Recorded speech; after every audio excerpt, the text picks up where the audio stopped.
Alright, new battery time. This is the original battery from my Scout Polaris brand. I'd already replaced this with a Yasaki or whatever that, Yukazi or whatever it is, Japanese battery. It's supposed to be great. So here's what this one weighs. 10 pounds, 4 ounces. The Yukazi is the same as that, but I've been having trouble cold starting the bike, like when it's below freezing, which you wouldn't think you'd be riding a motorcycle below freezing, but I do. So I bought this. The reason I bought this is because this thing is rated, I don't think it says it on this one, but it's rated for 210, 220 cold cranking amps. At least the Yasaki one is. This one is rated for, where does it say on here? Oh, well, let's just pull the battery out. It says on the battery. This one is rated for 480 cranking amps, so easily double. You see it says restart technology. This is state-of-the-art lithium-ion battery.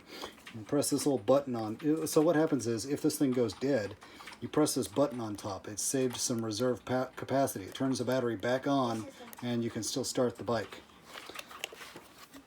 It's got terminals on both sides, so if you got positive on the left and negative on the right, you use it this way. If you got negative on the left and positive on the right, you use it this way. I could not find one that was this screwy dimensions of this stock one. So here's the problem here. So but if you put it on its side, ta-da! It's the same dimensions. Put it on top here. It's exactly the same. So this will be installed sideways. It's a little bit shorter, but that won't be an issue. So this is going to be the battery in my Scout now. Let's see, put it on here. So that one was 10 pounds, 4 ounces. This one weighs pretty much, 3 pounds. So less than a third of the weight of the original battery. This thing, it feels like it's like a demo sample where you ever seen one of those plastic batteries at the car dealership and it's hollow, empty inside? Yeah, that's what this feels like. There's nothing in there. Anti-gravity is a good name for this. But yeah, so what I'm going to do is I'm actually going to put thicker battery cables in the bike, and I may even replace the starter solenoid because I feel like it might be a limiting factor too. I want all 480 amps to get to that starter without any voltage drop. I want that starter to see the full 12 volts when it needs to crank over, no matter what. Now, this is state-of-the-art. It's got a battery management system in here that does cell leveling because it's got multiple cells in here. So it does cell leveling. Let's see, it's got some stats on one side of this box. Yeah, back here. It doesn't say where these were made. In fact, I emailed them to ask where it's made, and I haven't heard back from them yet. So I'm sure I'll hear back from them before I publish this video. So anyways, capacity. 16 amp hours, 96 watt hours, 12.8 volts, 4.2 volts per cell, 480 cranking amps, case dimensions, lithium ion. Actually on the back of this battery it says LifePo 4, so those are good for high current. You can't use the standard battery tender on this. You got to use their custom lithium supporting battery charger. But while it's using the bike's battery charging system, the battery management in this battery will charge it properly. Intelligent battery. So the primary thing about this thing being intelligent is the battery management. The BMS in here will save the cells before they get dead, so that there's enough left to crank it over one. It says a couple more times. So you press this, turns it back on, like say, I don't know, in a car with the battery, if you left the headlights on, this thing would shut off in time to still be able to start. So I expect the bike will start amazingly well with this. Oh, it also comes with a 3-year warranty. Let's see. Yeah, 3-year warranty. So 70% lighter than lead acid, 2 times the cranking power. Yeah. Should be great. I bought this on Amazon. Well, you can buy it directly from them. It's shipped directly from them. They're based out of California. I assume that since it doesn't say where it was made anywhere on here, it was made somewhere funky. But it's got its own serial number and it's got a 3-year warranty. So I'm looking forward to this. They say they're going to come out with a wireless key fob, so if the restart ever kicks in, you can just hit the button on the key fob, not have to dig out the battery to press the button on the side of it. So I will cover the install of this now. Alright, here's my Yuasa battery installed in the bike, and I'll demonstrate what I'm having trouble with. Turn the bike on.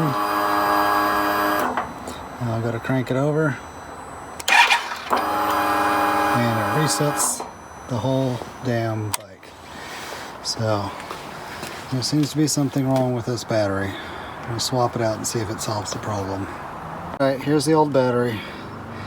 It's 6 months old, if that. I put it in the same day I got my new starter installed. So there's no reason for this thing to be giving me trouble. Here's the new battery. See, this one says 210 cold cranking amps. This one's on 480 cranking amps, not cold. But yeah, so like I said, they're about the same dimensions, a little bit shorter. I'll probably have to put a spacer between the battery strap and the battery, but I'm not going to worry about that for now.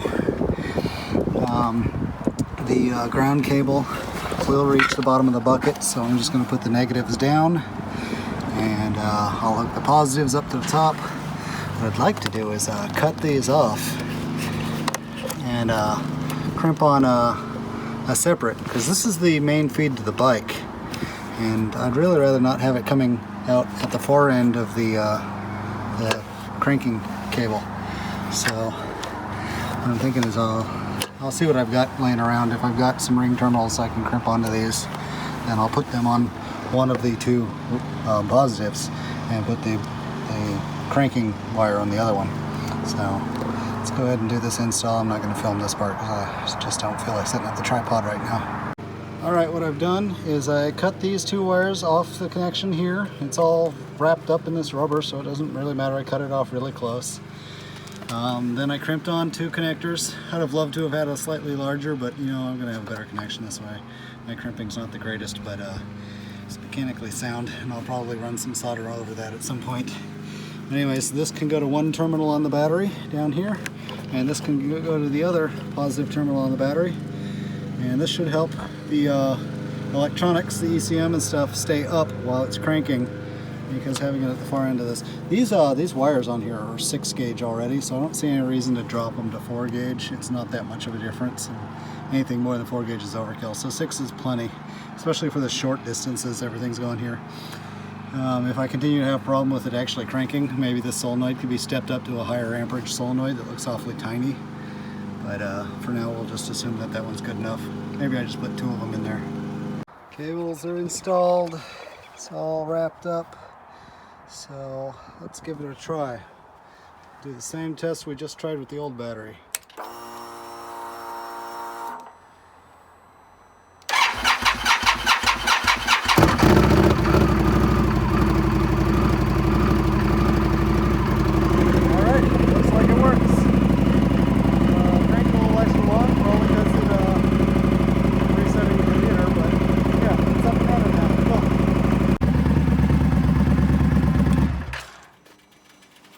Alright, we seem to have solved the problem. So there's the battery installed, put the fuse box back, all the cables are routed in here. Tuck those down a little bit. There we go. Happy. Cool. Now I put the seat back on, and this thing will actually start for me in the morning. Very nice. I'm a little concerned with how close this ground is to that positive, but I've got the cap over it, the big thick rubber cap, and I got this bent down out of the way. It should be fine. What could go wrong? So I'll check on that from time to time, but I think it's going to be okay. Other than that, we're golden. Yep.